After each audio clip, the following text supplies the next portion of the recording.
क्या कोई इंसान बिना हथियार उठाए दुनिया की सबसे बड़ी ताकत को झुका सकता है? क्या एक दुबला पतला साधारण आदमी लाखों करोड़ों लोगों की उम्मीद बन सकता है? आखिर ऐसी क्या बात थी महात्मा गांधी के अंदर जिस कारण उन्होंने अपना पूरा जीवन देश को समर्पित कर दिया था? कहानी सिर्फ महात्मा गांधी की ही नहीं है। आज की ये कहानी उस महान इंसान की है जिसने हमें सिखाया कि देशभक्ति केवल सीमा पर लड़ने का नाम नहीं है, बल्कि अपने देश के लिए उपयोगी सिद्ध होने का नाम है। देश पहले, खुद बाद में। महात्मा गांधी अपनी जिंदगी बड़े आराम से जी सकते थे। वो विदेशों में पढ़े थे, वो सफल वकील भी थे, वो चाहते तो वो खूब पैसा कमा सकते थे। लेकिन जब उन्होंने अपने देश की हालत देखी तो उन्होंने एक फैसला किया, अगर मेरा देश ही गुलाम है तो मेरी सफलता का कोई मतलब नहीं। उन्होंने अपनी सारी सुख सुविधाएं छोड़ दी और देश को आजाद कराने का फैसला कर लिया। यही सच्चा समर्पण होता है। आज हम छोटी सी परेशानी को देखकर हार मान लेते हैं, लेकिन महात्मा गांधी ने पूरे जीवन के लिए संघर्ष चुना था। सच्ची ताकत अंदर होती है। लोग सोचते थे कि अंग्रेजों को केवल हथियारों से ही हराया जा सकता है, लेकिन महात्मा गांधी ने लोगों से कहा, सबसे बड़ा हथियार सत्य होता है। लोग उनकी बातों को सुनकर हंसे भी, उनका मजाक भी उड़ाया, लेकिन कुछ ही देर के बाद सभी लोग उनके साथ खड़े हो गए। क्यों? क्योंकि इंसान की सबसे बड़ी ताकत उसका चरित्र होता है। महात्मा गांधी जी का एक ऐसा त्याग जिसने पूरा इतिहास ही बदल दिया। महात्मा गांधी जी ने अपने कपड़े बदल दिए, सादा जीवन अपना लिया, अपना आराम ही त्याग दिया। महात्मा गांधी जी ने जो कुछ कहा सबसे पहले खुद करके दिखाया, इसलिए लोग उन पर सबसे ज्यादा भरोसा करते थे। याद रखिए, जो खुद को नहीं बदल सकता वो दुनिया को भी नहीं बदल सकता है। कठिन रास्ता ही इंसान को महान बनाता है। गांधी जी कई बार जेल गए, उनको कई बार कठिनाइयों का सामना करना पड़ा, कई बार उनको रोका गया।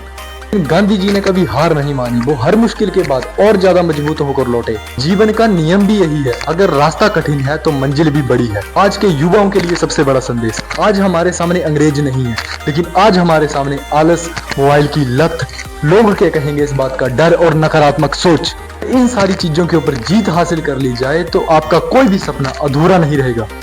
देश की सेवा सिर्फ सेना में जाकर नहीं होती है। ईमानदारी से पढ़ना, मेहनत करना, अपने परिवार का नाम रोशन करना, ये सारी चीजें ही हैं जो आपके देश का नाम रोशन करेंगी, आपको ऊपर उठाएंगी, आपको नेक्स्ट लेवल तक पहुंचाएंगी।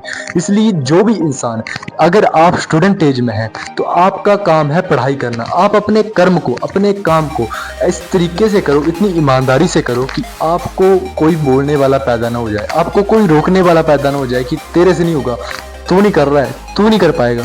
इसका सबसे बड़ा फैक्टर ये है कि जब तक हर इंसान अपने काम में ईमानदारी बरतना शुरू नहीं करेगा, तब तक देश आगे नहीं बढ़ेगा, तब तक देश की ग्रोथ नहीं हो पाएगी। क्यों नहीं होगी? इसका सबसे बड़ा कारण ये है कि ईमानदारी से कमाया हुआ जो धन होता है ना, चाहे आप पढ़ाई कर रहे हैं, चाहे आपका कोई भी कर्म है, चाहे आप मतलब नौकरी करते हैं, चाहे आप पढ़ाई करते हैं, चाहे आप अपनी मेहनत करते हैं, किसी भी फील्ड में कोई भी काम करते हैं आप, जब तक आप अपनी फील्ड में ईमानदारी नहीं रखोगे, तब तक आप अपने देश को ऊपर नहीं उठा सकते, तब तक आप अपने देश को नेक्स्ट लेवल तक नहीं पहुंचा सकते। इसलिए हर इंसान को, चाहे वो साधारण आदमी है, चाहे वो नेता है, चाहे अभिनेता है, चाहे बॉलीवुड का कोई एक्टर है, हर इंसान को अपने काम में ईमानदारी रखनी आनी चाहिए। क्योंकि जब तक इंसान ईमानदार नहीं होंगे तब तक देश का विकास नहीं होगा।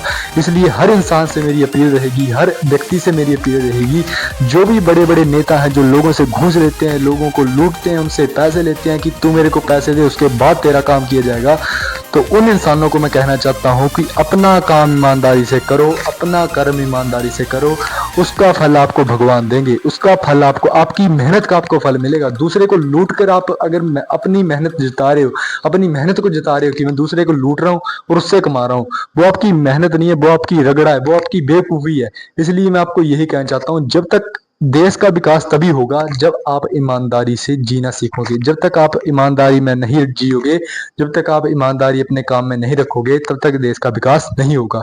इसलिए हर इंसान को यही कहना चाहता हूं मैं, ईमानदारी रखें और अपने कर्म को, अपने काम को शुद्ध रखें, साफ रखें। इतना कहना चाहता हूँ। जय श्री राम, जय श्री महाकाल।